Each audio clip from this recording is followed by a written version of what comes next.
11 নম্বর হাদিস শরীফ, আল মুসলিমু মান সালিমাল মুসলিমুনা মিন লিসানিহি ওয়া ইয়াদিহি।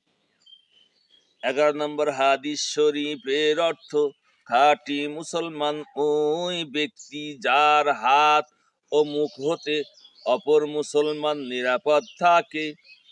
12 নম্বর হাদিস শরীফ, হুব্বুদ দুনিয়া রসু কুল্লি খতিয়া।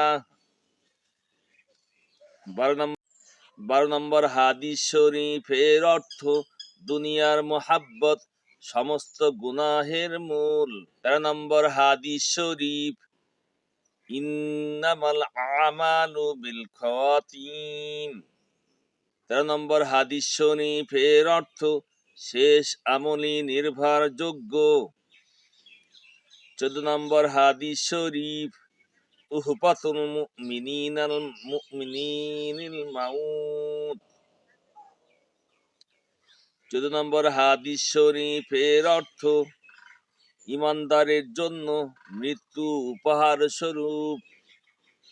15 নম্বর হাদিস শরীফ, কাফাবিল মারই কাজিবান আইয়ুহাদ্দিসা বিকুল্লি মা সামি'।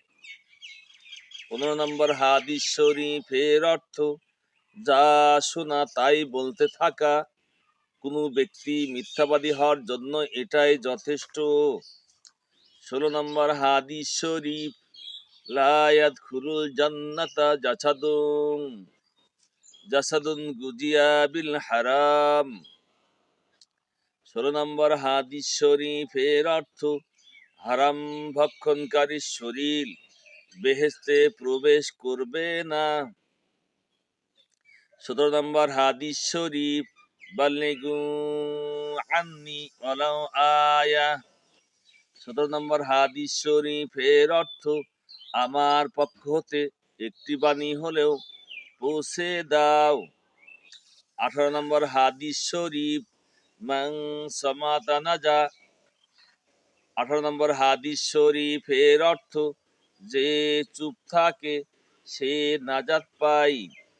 19 নম্বর হাদিস শরীফ, ইন্নামাল আমালু বিন্নিয়াত।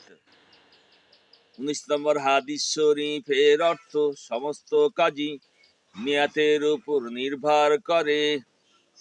20 নম্বর হাদিস শরীফ, লা ইয়াদখুলুল জান্নাতা কাত্তাত।